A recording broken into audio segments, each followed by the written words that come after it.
記得嗎？故鄉的莊稼，田野的風景美麗如畫。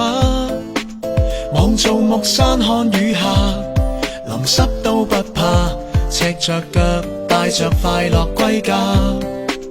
田裏那小伙子長大了，與他手牽手告別煩囂，在路戶穿過花海，漫畫般的愛，這份愛要細心來灌溉。